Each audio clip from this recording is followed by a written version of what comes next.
বিগত 14 সালে আমার ভাইকে আওয়ামী লীগ সন্ত্রাসী বাহিনী নির্মমভাবে খুন করে এবং বাবলু, জওয়ান মামা জাহাঙ্গীর এদেরকে গুম করে রেখে টাকা চায়, 60 লক্ষ টাকা চায়, টাকা দিতে না পারায় আমাদের 3 জন লোককে নির্মমভাবে নির্যাতন করে তাদেরকে হত্যা করা হয়।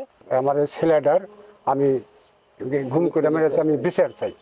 হ্যাঁ, আমি চাই বিচার, বিচার চাই। আমি আমার ছেলে গুম করে মেরে বিচার চাই। আর দলের পক্ষে আমার সবাই ইনশাল্লাহ বাড়ির আসতেছে, নেতা কর্মীরা সব আসতেছে, আমার কেয়ার নিতেছে, সব কিছু দিতেছে, হৃদয়ের একটু অনুদান সব আমি পাইছি, আমাকে দিচ্ছে আর কি। যে বিগত 2013 থেকে 2024-এর পূর্ববর্তী সময় গণতান্ত্রিক আন্দোলনে আমাদের যে সমস্ত সহযোদ্ধা গুম খুনের শিকার হয়েছিল তাদের মধ্যে এই শহীদ বাবলুর পরিবার একটি।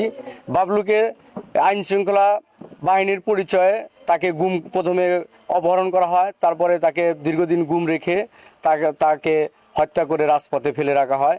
আমরা সেই একটি পরিবারের মাঝে আজকে এসেছি। ইকবাল হাসান মাহমুদ টুকুর নির্দেশনায় এবং জনাব তারেক রহমানের নির্দেশে আমরা সেই পরিবারের মাঝে ঈদের আনন্দ ভাগাভাগি করার জন্য এসেছি। আমরা দলের পক্ষ থেকে তাদের জন্য ঈদ উপহার সামগ্রী পৌঁছে দেওয়ার জন্য এসেছি।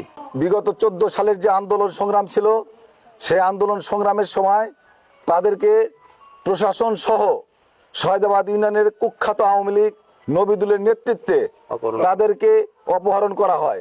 অপহরণ করে প্রায় দীর্ঘ 1 থেকে 1.5 মাস তাদেরকে গুম করে অমানবিক নির্যাতন করা হয়। নির্যাতন করে শেষ পর্যন্ত তাদেরকে হত্যা করা হয়। হত্যা করে এই সয়দাবাদের মাটিতে তাদেরকে ফেলে রাখা হয়। আজকে সেই ফ্যামিলিদের সাহায্যার্থে আমাদের দেশনায়ক তারেক রহমান এবং আমাদের প্রাণপ্রিয় নেতা সিরাজগঞ্জের প্রাণপুরুষ ইকবাল হাসান মাহমুদ টুকু ভাইয়ের নেতৃত্বে, তার সিদ্ধান্তে আমরা তাদেরকে কিছু ত্রাণ সামগ্রী উপহার দেওয়ার জন্য এখানে এসেছি। আপনারা তাদের জন্য দোয়া করবেন, আমরাও দোয়া করি আল্লাহ যেন তাকে বেহেশত নসিব করে এবং এই স্বৈরাচারী জালিম সরকার যারা অন্যায়ভাবে তাদেরকে হত্যা নির্যাতন করেছে তাদের জন্য আমরা বিচার করতে পারি বাংলার এই মাটিতে।